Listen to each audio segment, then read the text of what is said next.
Hey Lions, it's Miss A here, and it is Thursday, our day, best day of the week. I hope you're having a wonderful week so far. I know it's our first week back from spring break. I hope you're well rested, and I hope you had a wonderful time traveling or seeing your family, or even just relaxing at home. I had a great time. I did a lot of arts and crafts, a lot of sleeping, and a lot of watching Netflix. It was really fun. But we're going to continue today with our Monet flowers. Okay, they end up looking really cool because they're 3D. You are going to need a few things today, like markers if you don't have watercolor. So if you have a watercolor set, you are going to need that. But if you don't have that, I would grab some markers. You'll probably need a paintbrush and some water, some tape or some glue, and some scissors, okay? And something to put your marker on if you don't have watercolor, so like a plastic bag or foil, wax paper, or even like a lid. I used the top of a lid of a to-go container and just put some water in my marker here because it's a smooth surface and it picks up the watercolor. We're going to be doing that. We are talking about layering some things today. We're cutting, we're layering, we're making things three-dimensional, which means that it pops off the page.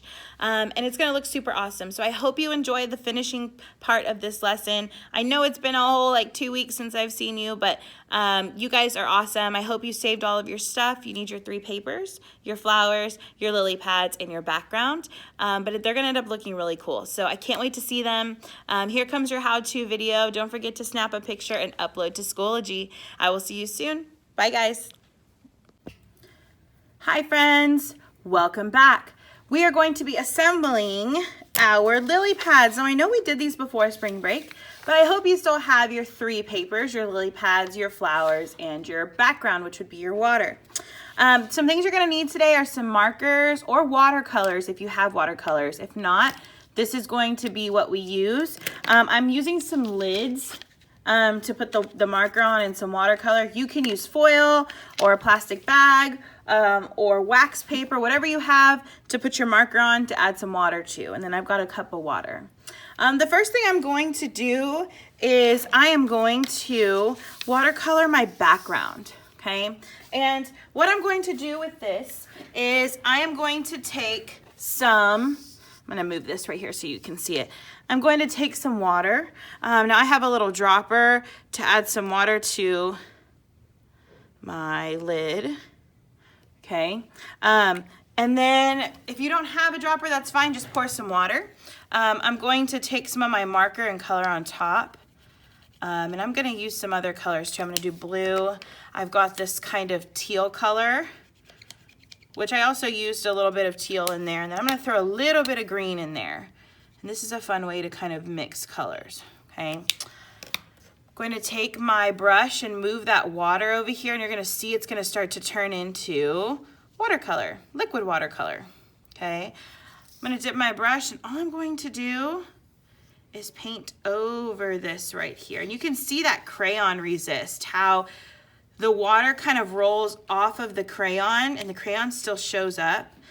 Now, my paper I'm using is going to curl just a little bit because it is not that thick of paper. I'm going to see if I can weigh it down. I'm going to finish painting this. I'm going side to side. You can see that. Now, my brush, when it runs out of color, I dip it back in, okay? And then I move that color around, that watercolor. We don't want it to sit in one spot. We don't want little puddles everywhere. We just want to move that. So I've got some puddles up here.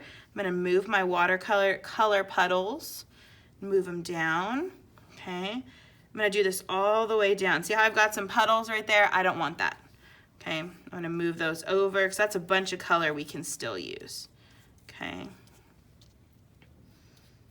And you can see on your foil or your wax paper or your lid or whatever you're using to do this watercolor on that the water starts to go away. You're using up that liquid watercolor to paint your paper, which ends up looking really neat. So I've got my color here. Okay, move those puddles around. Okay, and I finished this right here. You can see that, okay? And I'm done painting. I know you really can't see it much on here, but it is a nice blue color, a light blue color, which we wanted those circles, those ripples of water to show through. So I'm gonna move this aside so that it can dry a little bit. And I'm going to move on to cutting my flowers out, okay? So I'm gonna cut these out. I'll be right back. You're gonna go cut yours out as well. So get some scissors. If you need some help from mom or dad, that's fine too. But take your time. Make sure that you are holding your scissors correctly, okay? Make sure you have your thumb in the smaller hole and your fingers in the bigger hole so that you cut and you don't cut yourself. Okay, so we're gonna cut these out.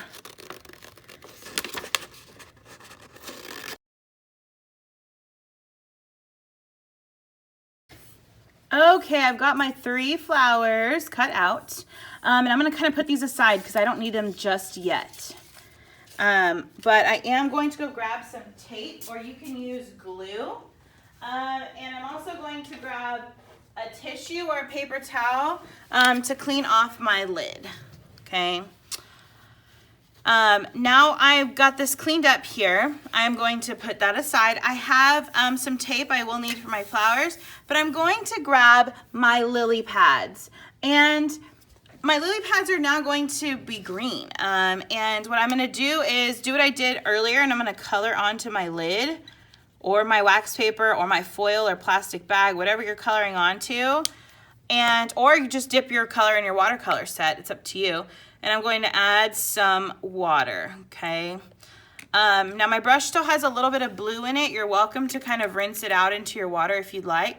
Or you can add that blue into the green to make a nice teal color, but that's up to you. Okay, I'm going to make sure to paint into my lily pads, okay?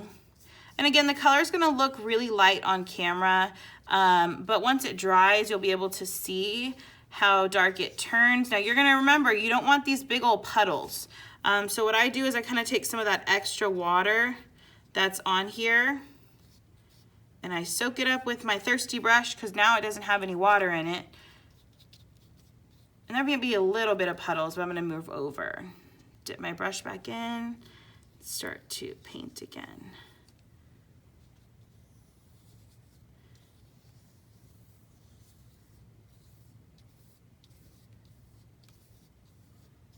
Okay. And remember, when we're using watercolor, we want to make sure that we're very gentle with our brush. We're not smashing our brush into the paper because we don't want, you know, Mr. Paintbrush, his hair to get all like wild and crazy. And we want to make sure that we're not going too fast or, you know, I was about to say scrubbing. We're not scrubbing the paper. We're not going back and forth too hard because then it's going to rip the paper. All right, one more lily pad. Okay.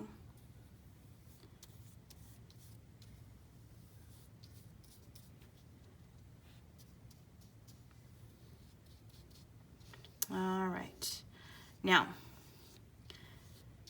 that those are done, I'm gonna let those dry a little bit and then I will be right back. As soon as they dry, you're going to cut them out and then we're gonna add our flowers and then stick them down to our background, okay?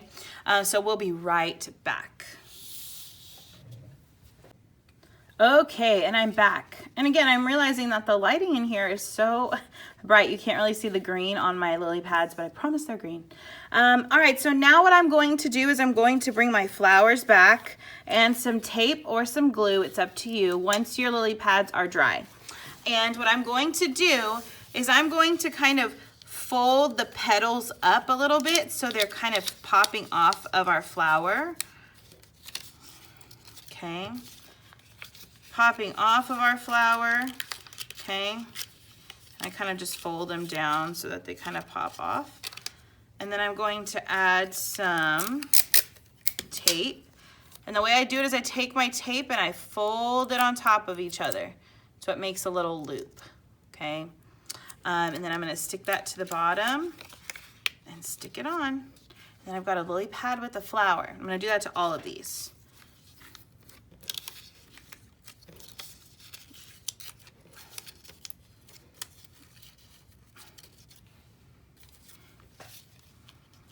Some of my lily pads are a little bit smaller than I need them to be, or my flowers are a little bit bigger, but that's okay.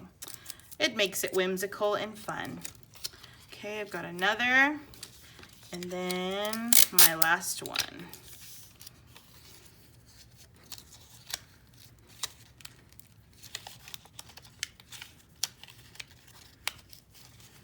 And again, if you need mom or dad's help, that's perfectly fine too, because think about it this way. If you were in the art room, Miss A would be able to help you. So it's okay to have mom and dad help if you need some help.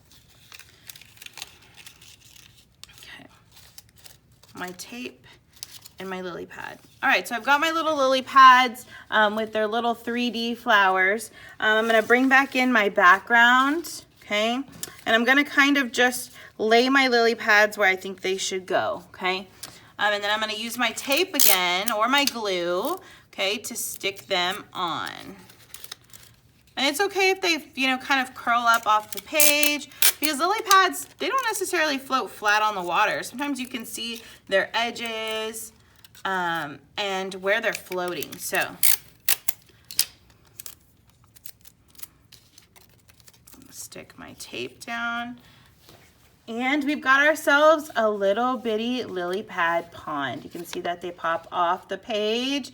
Pretty fun to have a little bit of three-dimensional 3D work that pops off. And I think it looks really nice with the water and the little ripples. Kind of looks like it's raining. Really cute. Really fun way to learn about Claude Monet and his beautiful water lilies and his beautiful garden. So I hope you guys enjoyed this lesson. I will see you soon, Lions. Have a great week. Bye.